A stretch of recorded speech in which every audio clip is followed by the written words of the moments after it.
कुछ दिन बीत चुके हैं। एक नई सुबह, नई हलचल। वाणी की नींद कमरे में आती हल्की सुनहरी रोशनी से खुलती है। वो धीरे धीरे अपनी पलकों को झपकाते हुए आंखें खोलती है और उसकी नज़र सबसे पहले खिड़की की ओर जाती है, जहां से सुबह की ठंडी हवा और सूरज की कोमल किरणें अंदर झांक रही होती हैं। पर्दे हल्के हल्के हिल रहे हैं। टेबल पर रखे कॉफी मग से उठती भाप अब भी कमरे में हल्की खुशबू बिखेर रही है। वाणी एक गहरी सांस लेती है और मुस्कुरा देती है, शायद किसी बीते ख्याल, किसी अनकहे एहसास के लिए। जब वो नजरें घुमा कर देखती है तो बेड के पास शौर्य कहीं नहीं दिखता। एक पल को उसकी मुस्कान ठहर सी जाती है। वो धीरे धीरे उठती है, खुद को ब्लैंकेट से ढकते हुए बेड के पास रखी पिंक शॉर्ट नाइटी पहन लेती है। वाणी ने इस वक्त पिंक कलर की शॉर्ट नाइटी डाली थी, जो पूरे उसके बदन से बिल्कुल चिपकी थी। वो कपड़े सहेजते हुए अपने बिखरे बालों को जल्दी जल्दी मैसी बन में बांधती है। तभी कमरे में जूते की हल्की आवाज गूंजती है। वाणी का चेहरा मुड़ता है। वो दिखती है, शौर्य चेंजिंग एरिया से बाहर आ रहा है। साफ सुथरी फॉर्मल शर्ट, डार्क ट्राउजर, एक हाथ में टाई, दूसरे में कोट। वो अपने दिन की तैयारी में व्यस्त दिख रहा था, लेकिन चेहरे पर वही शांति, वही सलीका जो हमेशा उसे खास बनाता है। शौर्य की नज़र वाणी से मिलती है। वो हल्के से मुस्कुराता है और टाई को ऊपर उठाकर उसकी ओर इशारा करता है। वाणी भी मुस्कुराए बिना नहीं रह पाती। वो उसके करीब आती है, टाई उसके हाथ से लेती है, धीरे धीरे उसे पहनाने लगती है। उनके बीच एक सन्नाटा सा संवाद चलता है। बिना शब्दों के भी बहुत कुछ कह जाता है। शौर्य की आंखों में अपनापन और वाणी के चेहरे पर वही सुकून जो सिर्फ अपनेपन की सुबहों में होता है। शौर्य उसकी आंखों में देखते हुए हल्के से मुस्कुराता है और धीरे धीरे उसकी कमर थाम लेता है। शौर्य, जान, तुम मुझे बहका रही हो। क्या चाहती हो मैं ऑफिस ना जाऊं? वाणी शर्मा जाती है।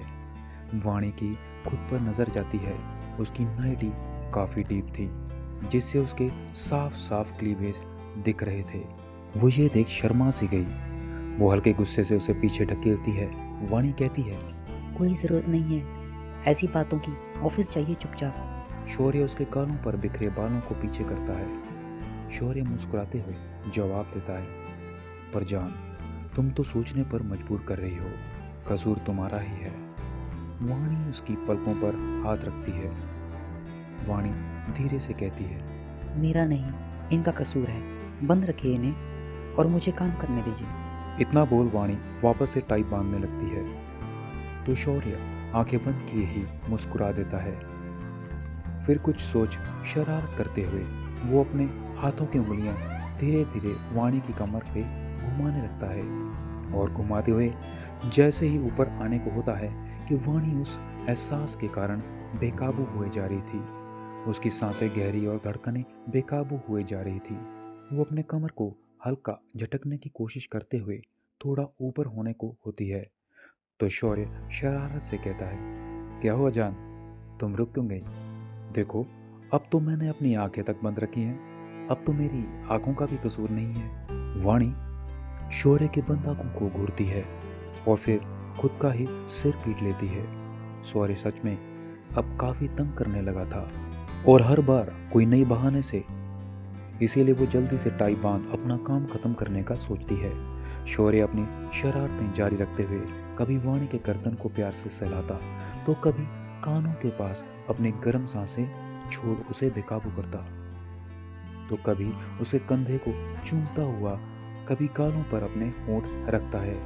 तो वाणी झट से उसकी टाई ठीक करती हुई मुस्कुरा कर कहती है, हो गया, डन।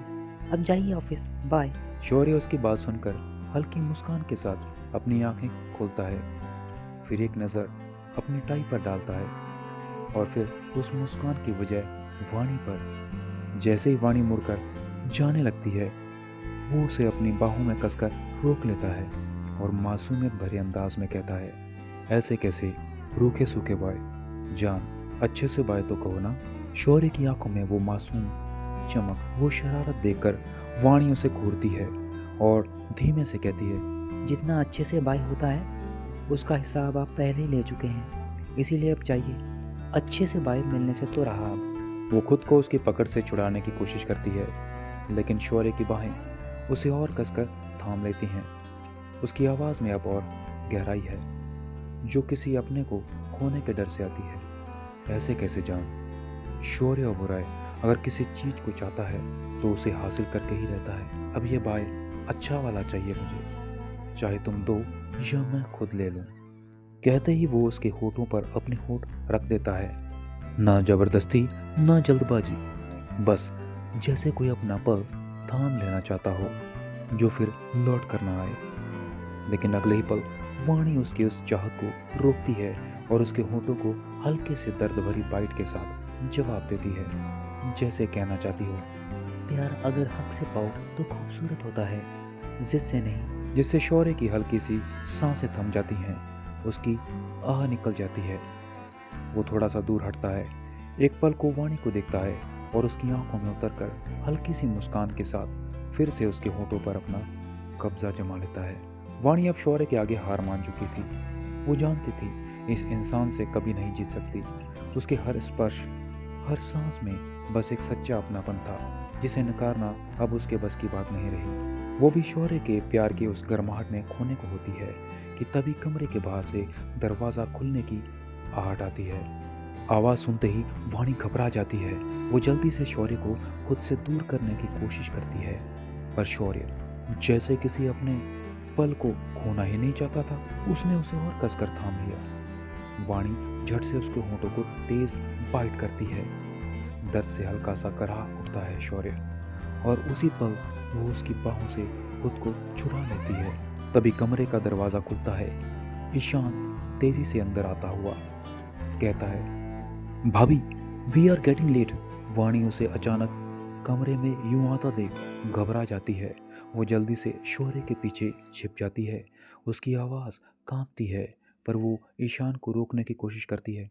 ईशान, वहीं रुक जाओ। ईशान, जो अब तक मोबाइल में कुछ देख रहा था, जैसे ही नज़र ऊपर उठाता है, उसके चेहरे का रंग उड़ जाता है। एक पल को उसकी सांसें थम जाती हैं और उसके कदम धीरे धीरे पीछे हटने लगते हैं। कमरे में कुछ पलों के लिए सन्नाटा छा जाता है। बस शौर्य की गहरी सांसें, वाणी की धड़कनों की तेज रफ्तार और ईशान की हैरान नज़रों के बीच एक अधूरी कहानी। सामने शौर्य उसे अजीब और गहरी नज़रों से घूर रहा था और पीछे वाणी शौर्य के मजबूत बुलडोजर जैसे शरीर के पीछे पूरी तरह छिपी हुई थी। वो बस अपने पंजों पर थोड़ा उठे हुए शौर्य के कंधे के ऊपर से धीरे धीरे झांक रही थी। ईशान एक पल को शौर्य की आंखों में देख सहम जाता है, पर अगले ही पल जब उसकी नज़र शौर्य के चेहरे पर जाती है तो वो थोड़ा उलझन में पूछ बैठता है, भाई, ये आपके होठों पर क्या हुआ है? शौर्य उसकी बात सुनकर हल्के से अपने होठों को छूता है तो वहाँ हल्का दर्द महसूस होता है और उंगलियों पर थोड़ा सा लाल निशान दिखता है। ईशान तुरंत हैरान होकर कहता है, भाई, ये तो खून है, आपको चोट लगी है क्या? वाणी का दिल एक पल को धक से रुक जाता है। वो पीछे से ही हल्का झुककर शौर्य के होठों को देखती है, जहाँ सचमुच खून की बूंदें उभर आई थी। उसे याद आता है, जल्दी में खुद को छुड़ाने की कोशिश में उसने शौर्य को काफ़ी जोर से काट लिया था। अब उसके दिल में गिल्ट की एक चुभन उठती है। वो आंखें झुका लेती है। शौर्य अपने रुमाल से धीरे धीरे होठों पर लगा खून साफ करता है, फिर हल्का सा मुस्कुराता है और नजरें मोड़कर बिना कुछ कहे वाणी की ओर देखता है। उसकी आंखों में ना कोई गुस्सा था, ना कोई शिकवा, बस एक गहरा अपनापन, जैसे कह रहा हो, इतनी भी जल्दी मुझसे दूर जाने की क्या थी। कमरे में कुछ पल का सन्नाटा छा जाता है। ईशान अब भी कुछ समझ नहीं पा रहा था। वाणी का दिल तेजी से धड़क रहा था और शौर्य बस उसकी झुकी हुई आंखों को चुपचाप देख रहा था। वाणी शौर्य को सॉरी वाला एक्सप्रेशन देती है। शौर्य उसकी तरफ एक पल देखता है, पर तुरंत तेज गहरी आवाज में ईशान की ओर देखता हुआ कहता है, ईशान, तुम यहाँ क्या कर रहे हो? शौर्य की आवाज में वो ठंडापन था जो किसी को भी रुकने पर मजबूर कर दे। ईशान कुछ पल के लिए चुप रहा, फिर हल्का मुस्कुराते हुए कहता है, अरे भाई, अब यहाँ बिजनेस मीटिंग के लिए थोड़ी आया हूँ, मैं तो भाभी को लेने आया था ना। वो कहते हुए वाणी की ओर बढ़ने लगता है। भाभी, आप भाई के पीछे क्यों छुपी हैं? सामने आइए ना, जल्दी चलिए, हमें निकलना भी है, याद नहीं आपको? ईशान के आगे बढ़ते ही वाणी ने शौर्य की शर्ट को पीछे से कसकर पकड़ लिया, जैसे उससे अलग होना नहीं चाहती थी। वो जल्दी से घबराई आवाज में बोलती है, ईशान, वहीं रुक जाओ, अब पास मत आना। ईशान उसके अचानक बदले लहजे से चौंक जाता है। वाणी कुछ पल सोचती है, फिर जल्दी में बोल उठती है, एक काम करो, तुम नीचे जाओ और मेरा वेट करो, मैं आधे घंटे में रेडी होकर आती हूँ, ठीक है ना? अब जाओ। ईशान बस असमंजस में सिर हिला देता है। उसे समझ नहीं आता भाभी का ये यूं छिपना, वो हड़बड़ाना, वो बेचैनी आखिर किस बात की थी। उसकी आंखों में अब भी सवाल थे, पर शौर्य की गहरी नजरों ने उसे वहीं थमा दिया। कमरे में कुछ पल को खामोशी छा जाती है और वाणी अब भी शौर्य के पीछे सांस थामे खड़ी थी। वो बस हाँ में सिर हिलाता है। शौर्य, जो अब तक देवर भाभी की इस गुपचुप बातचीत को खामोशी से देख रहा था, उसके चेहरे पर अब हल्की सोच की रेखाएं उभर आती हैं। वो कुछ पल तक दोनों को गहराई से देखता है, फिर अपनी भौहें हल्के से उठाते हुए गंभीर मगर नपे तुले स्वर में बोलता है, वैसे मैं जान सकता हूँ कहाँ जाना है तुम दोनों को। उसकी आवाज में कोई ऊंचापन नहीं था, लेकिन वो ठहराव जो शौर्य उबराय के लहजे में था, वो किसी भी जवाब को थमा देने के लिए काफी था। शौर्य की बात सुनते ही ईशान और वाणी दोनों के चेहरों का रंग उड़ जाता है, जैसे किसी ने अचानक कमरे की हवा ही खींच ली हो। ईशान नजरें झुका लेता है और वाणी की उंगलियां अब भी शौर्य की शर्ट के किनारे को कसकर थामे हुई थी। उसके दिल की धड़कन तेज थी, पर होठ खामोश। कमरे में कुछ पल की गहरी चुप्पी फैल जाती है, जिसमें बस तीनों की धड़कनों की आवाज गूंजती है। क्या यह चुप्पी किसी नए तूफान से पहले की शांति है? इससे आगे की कहानी जानने के लिए सुनते रहिए मजबूरी की शादी का अगला एपिसोड, सिर्फ मिथ स्टोरी यूट्यूब चैनल पर। अगला एपिसोड सुनने के लिए मिथ स्टोरी चैनल को अभी सब्सक्राइब कीजिए।